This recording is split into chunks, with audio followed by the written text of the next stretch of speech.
Hi everybody and welcome to your monthly reading by sign. Let's see who we're reading for next for October. Pisces. Welcome Pisces. You can check out your moon and rising for a complete view of the month. And we do have our eclipse season upon us, of course. There is a new moon solar eclipse happening October 14th, and that'll be at 27 degrees Virgo in Sidereal.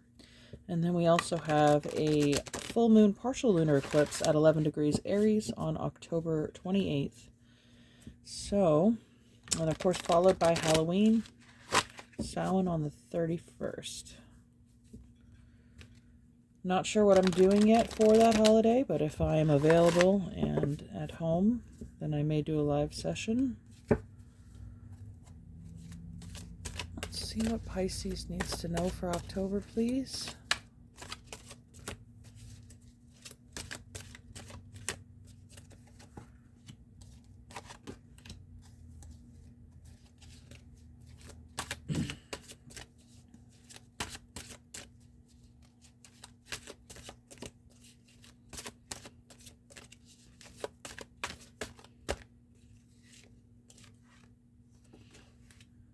There we go. All right, let's look underneath the deck. We have the Three of Flames, Three of Wands. Let's see where the rest of this is going. First card is the Eight of Cups. Next we have the Higher Self, the High Priestess card. And then we have the Shadow, which is the Devil card.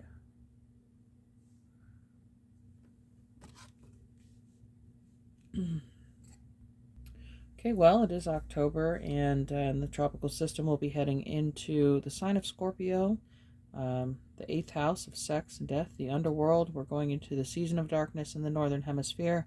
So we have a lot of dark theme here in the reading with the devil and the higher self. There is the dark feminine, the shadow side, as the devil's called the shadow. And then we have the Eight of Cups, the emotional seeking or disappointment, lack of satisfaction. There's some quest or knowledge that you've been in search of in regards to yourself. It could be your origin, your family, looking into your ancestral history. But there's some quest internally that you've been on for some time now in seek of some answers. And it looks like in the Three of Flames here, this is the light at the end of the tunnel. This is the information, maybe 3 things or 3 facts you might learn that you didn't know this month, or learning about 3 different people being influential in your life, and maybe you had no idea previously what impact they had. Or you could find out that you get a certain skill or trait from an ancestor that maybe you did not know in this living life. So either way, this could also be you, again, seeking a solution to a toxic situation, walking away from that, getting out of this entanglement, this spiritual entanglement that you have with another soul. The spider web there, cord cutting, disconnection, some sort of freedom that you're seeking here, or enlightenment. It's definitely a spiritual quest. You're no stranger to that, being the 12th house Pisces. So I'm going to actually get 3 more tarot cards just to clarify the situation. It's what are you searching for? What will you find, Pisces?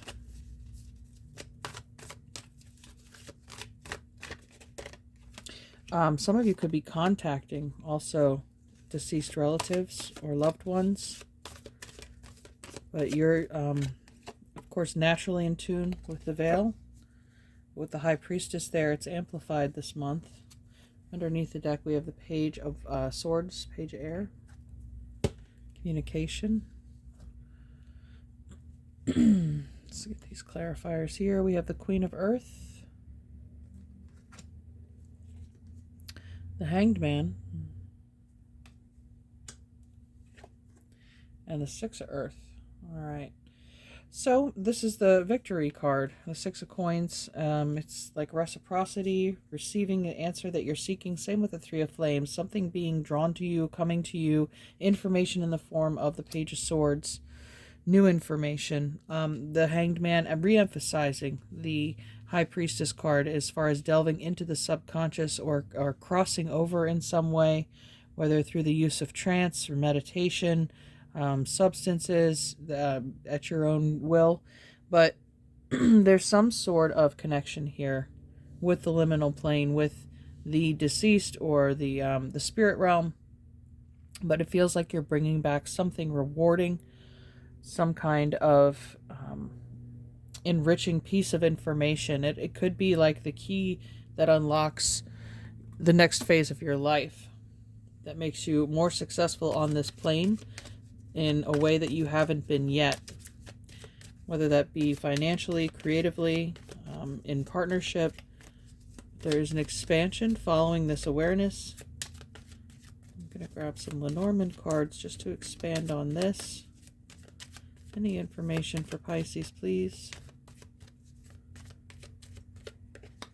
Okay, we have the birds, more communication. Like I said, communicating with higher self, with the spirit realm, getting clear messages. The moon. Okay, so you rule the moon card in tarot.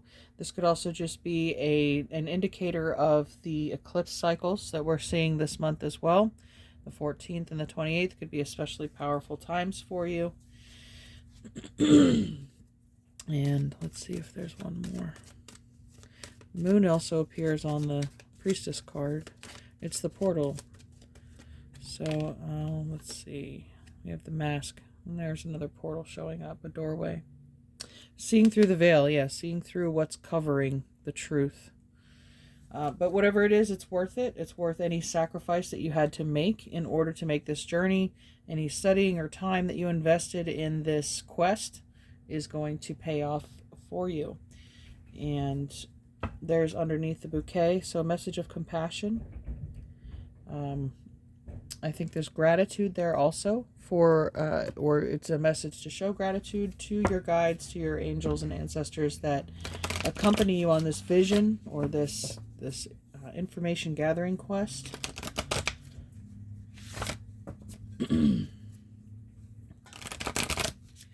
Shuffling this archetype deck here. And we have the Bardo. Well, interesting. I mentioned the liminal space and contacting the dead. And here we have the skulls, right? This is number 50. This is the space between the worlds, right? All right. Even the title of this card is the liminal, the in-between, the transition. It is said that the Bardo is a place between this life and the next, a liminal realm through which souls pass. Envisioning this inherently mysterious space creates the potential for us to rise above the concerns of this world and see our relationship through a cosmic and timeless lens. We may receive messages from those who are no longer with us, or see visions of lives not yet lived. In the Bardo, there is a potential to forgive the unforgivable, to say the unsaid, to see the unseen, to love the unloved, and to let go of all the things that cause us pain. The Bardo suspends us in its spaciousness for just long enough to open us to higher wisdom. If that's not a depiction of what's going on here in the Hanged Man and the higher self, it suspends us in its spaciousness for just long enough to open us to higher wisdom. Its energy does not belong to Earth as we know it, but rather to the cosmic network of which we are a single thread. The side notes say the Bardo is not to be feared. Take advantage of its energy by recognizing what needs to be resolved. Trust that there is a message for you from beyond. Who is speaking? Go ahead and listen. When the veil between this life and the next is thinned, energy is stirred. This allows for remarkable healing and vision. So they say also that the veil is the thinnest at Halloween, at Samhain on the 31st, going into November 1st, All Saints Day, All Souls Day. And then we have the same is true for April 30th and May 1st. And underneath the deck, we have the Gnosis card. So something coming into knowing, into knowledge. Like I said, it'll be a rewarding piece of information that I think is going to open more doors for your life. Let's take a look. Speaking of our ancestors, I'm feeling a strong familial connection here. So let's see. What message from them for Pisces? Our traveler, move in a new direction. Well, you certainly are traveling here in the Eight of Cups. But I feel like traveling to the other side, to the other world. Peacekeeper, let go of the need to be right. So again, this could have to do with resolving some kind of family conflict. It can change your perspective on something to the point where it puts into focus what's really important, what's not important. It could be like if there was an ongoing family feud and this information or contact helps you resolve that and find peace within it because you have a new piece of information that allows you to see the situation from another angle. And then our next card here we have is the Wise One, grow within your current situation. So the crone energy, the psychic energy, the wisdom, of course, of Athena, the owl that usually perched on her shoulder. So again, you're going to come out of this situation wiser and more grounded in your understanding of what happened to somebody. Okay, so let's check out the alchemy card here.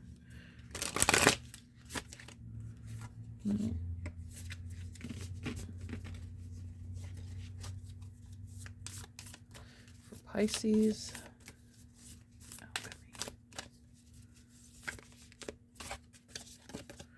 All right, so the Ouroboros, the Great Serpent, number 45. Oops.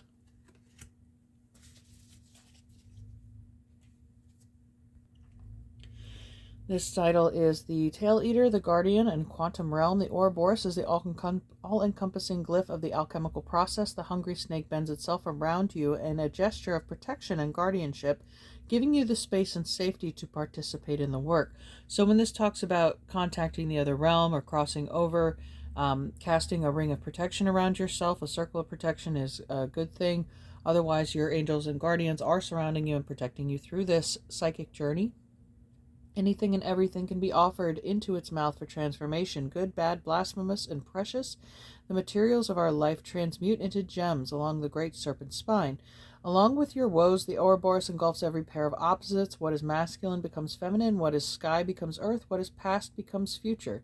When this card appears, you have entered the quantum realm. Everything is a possibility. No one knows the limits of the Ouroboros. Just when you fell into thinking that your life was straightening out, the snake takes you once again into its gaping mouth for an entirely new trajectory. This card runs in tandem with the rotatio card. If both appear in a reading, you're certainly caught in a loop, perhaps even a hamster wheel that will take advanced effort to exit. I don't feel like that's the case here. There's no symbolism of the Wheel of Fortune or anything, or the World card. There's no cyclical ending going on here. This to me speaks more of a protective boundary. Note that the great serpent eats itself, not others. The work starts and ends with the alchemist himself. Through this remembrance, the alchemist learns to service the world. Okay. So your Queen of the Moon Oracle, since we have the moon showing up prominently here in the Lenormand and the High Priestess card, what message do our moons have for us at these eclipses? Okay, we have peace, another border, a boundary. Yeah, there's a calm. There's a peace that replaces any kind of intrusive thoughts this month. There is a, you went on this quest in search of knowledge, but you're coming back feeling very peaceful.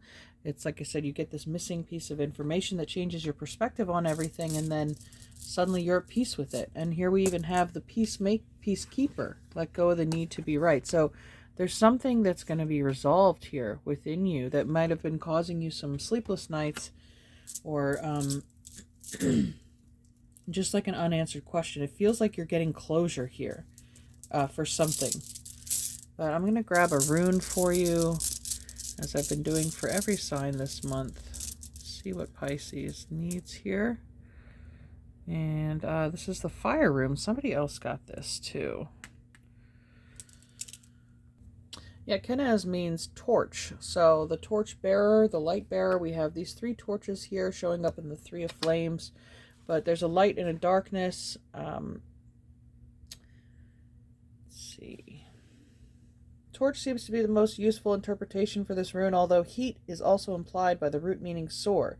The simplest form of torch was simply a pitchy pine knot. Torches were made by binding together chips of wood with a mixture of tow and trimmings from flax and hemp, and soaking them in some flammable material known such as beeswax or resin.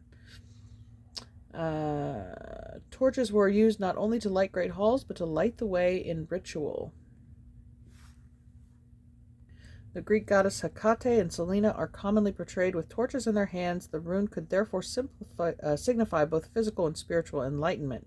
Carrying fire around a property, presumably in the form of torches, was the traditional Norse ritual for claiming it, in both the legal and religious sense, to establish the boundaries of the odal ground. So I did mention a ring of protection in the serpent there, as well as the peace. So fire is protective for you in this journey. And fire being spirit, it's a spiritual protection, of course. Ring of Fire, that song by Johnny Cash. I don't know why that's coming to mind. So the rune can be interpreted as, again, illumination. It's associated with clarity of thought, insight, and concentrated effort. It's used to throw light on difficult questions and illuminate the hidden causes of problems. Okay.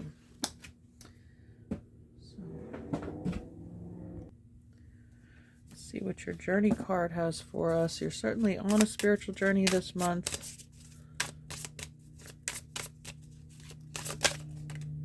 A new day. Okay. Also curious what this one was. Unfolding.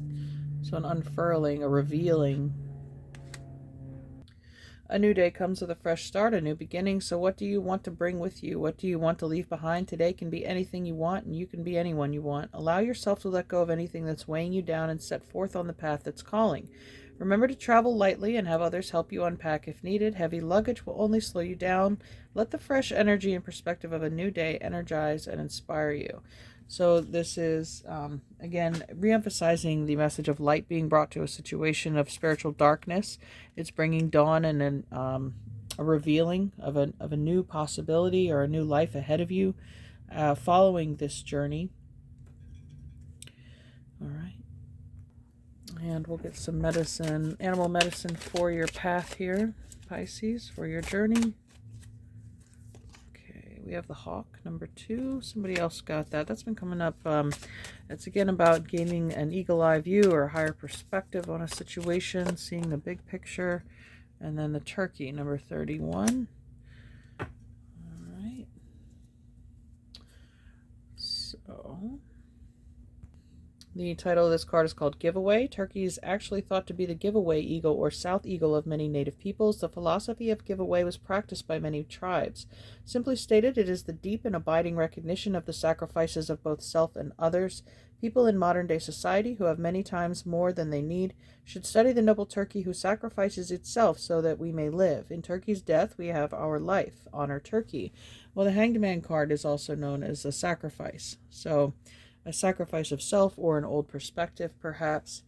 Turkey was the medicine of many saints and mystics. Celebrate if you have turkey medicine. Your virtues are many. You have transcended self. You act and react on the behalf of others.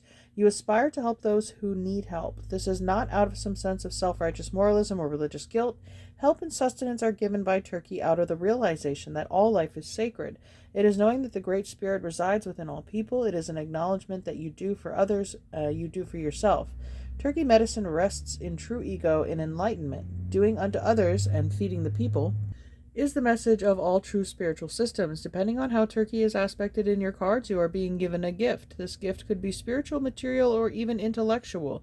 And that's what I feel like, a spiritual answer. It'll be given to you as a gift. We do have the 6 of coins and the Queen of coins showing up. So there is a reward for undergoing this difficult journey, for looking into the depths of the shadow that a lot of people don't want to go there. I mean, no risk, no reward. If you are brave enough to go there to seek the answers, to get the answers you're looking for, it's going to be rewarding.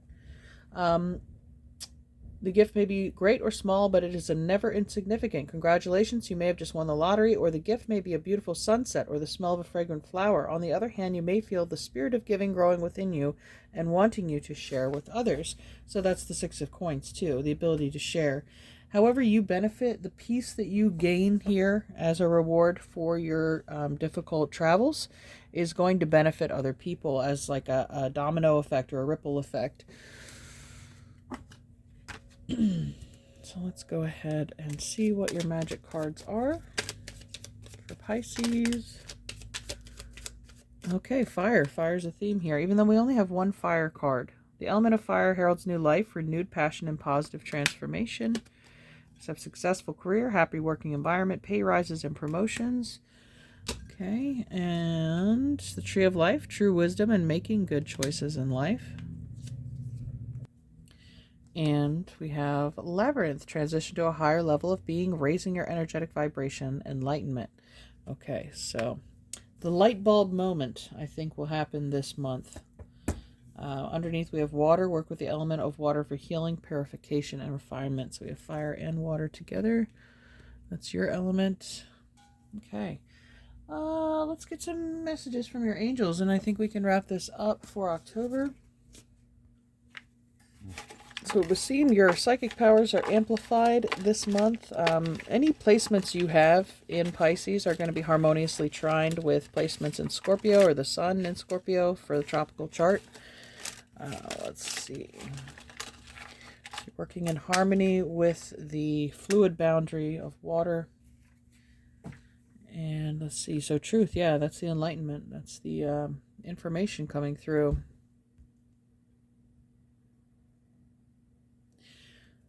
And then we have the blank card. So some things are left yet to be discovered, unseen.